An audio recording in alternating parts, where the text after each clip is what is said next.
Фильмдерден көріп жатамыз, иә? Көрерменді тарту керек. Мысалға алатын болсақ, атыс қаруы. Екі аталмаған мәйіт анықталды. Сол әлі күнге дейін есімде қалды.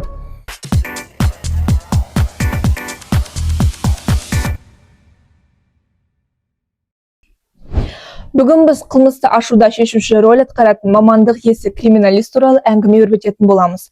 Бүгін бізде студияда қонақта Ұлытау облысы полиция департаментінің жедел криминалистика басқармасының бастығы Бауыржан Машырупұлы Қалыбеков. Қош келдіңіз.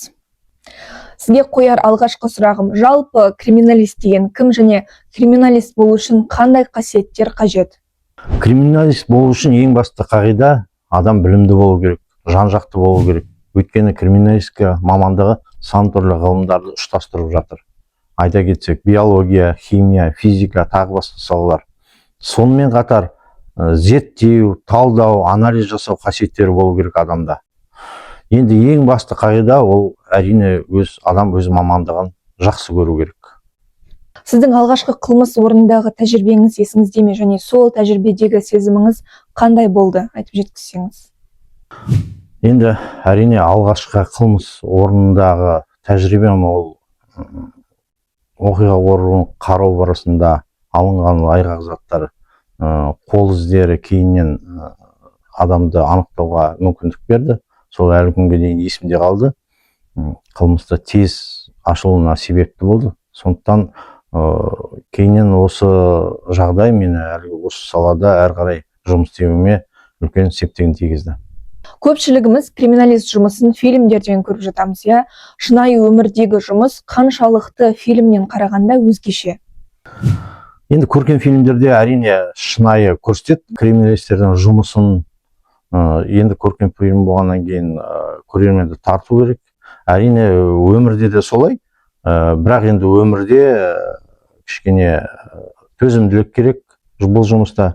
Өйткені қылмыс ол таңғы 5-те болуы мүмкін, түнгі уақытта болуы мүмкін, жаңбырлы күні болуы мүмкін, аязды күні болуы мүмкін, өрттен кейін болуы мүмкін. Сондықтан әртүрлі жағдайлар болады, стресстік жағдайда болады. Сондықтан криминалистің бұл жерде табандылығы керек, талдау жасай білу керек. Сол аз ғана уақыттың ішінде оқиға орнын саралап, керекті заттай айғақтарды алып, оны жаңағы тергеу хаттамасына бекіту қажет. Бір қылмысты ашуда криминалистік сараптаманың маңызы қандай? Енді қылмысты ашуда криминалистикалық сараптаманың маңызы өте зор.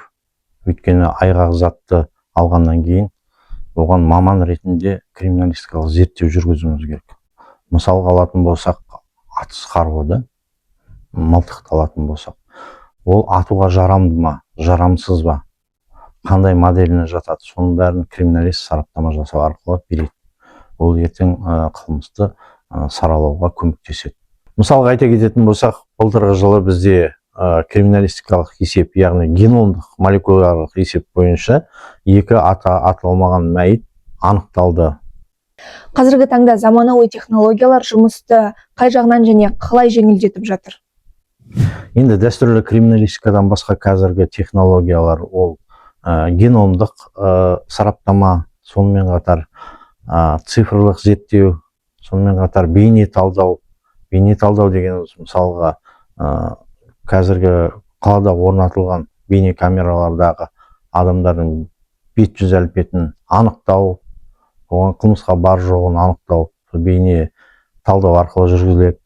Сонымен қатар геномдық сараптама, геномдық есепті жүргізу, сол арқылы мысалға аты анықталмаған мәйіттерді, сонымен қатар оқиға орнынан алынған биологиялық іздерді біз айғақ ретінде зерттей аламыз.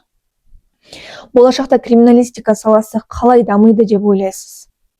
Болашақта криминалистика саласы дүниежүзілік дамумен бірге болу керек деп ойлаймын. Ол дүниежүзілік дамуға біздің атсалысуымыз үшін біз шет тілдерін білуіміз керек, ағылшын тілі, француз тілі, неміс тілін білуіміз керек. Өйткені шет тілінде семинарлар болады, біз соларға қатысуымыз керек, оқшауланбауымыз керек, солармен бізге дамуымыз керек. Сонымен басқа қазір цифрлық криминалистика саласы дамып жатыр, жасанды интеллект, сонымен қатар дамуымыз керек. Сондықтан бізге жас мамандарды соған үйрету қажет. Бұл саланы таңдауға ниетті жастарға қандай кеңес берер едіңіз? Менің жастарға айтар кеңесім, криминалист бұл романтика емес, үлкен жауапкершілік талап етеді. Бұл мамандық дәлдікті, логика, сабыр талап етеді. Себебі әрбір сараптама адамның тағдыры. Екіншіден, логикалық ойлау, мұқияттылық өте маңызды. Криминалистің қателесуге құқығы жоқ, себебі оның қорытындысы сотта дәлел ретінде қаралады. Үшіншіден, психологиялық тұрғыдан мықты болу қажет. Қылмыс орындарын қарау, ауыр жағдайлармен жұмыс істеу, эмоциялық тұрақтылықты талап етеді. Құрметті азаматтар мен азаматшалар, сіздерді криминалистика саласына шақырамыз. Егер сіз жауапты, ұқыпты және әділдікке ұмтылатын болсаңыз, бұл сізге арналған мамандық. Криминалист ақиқатты анықтауға үлес қосатын маңызды маман. Біз сіздерді күтеміз.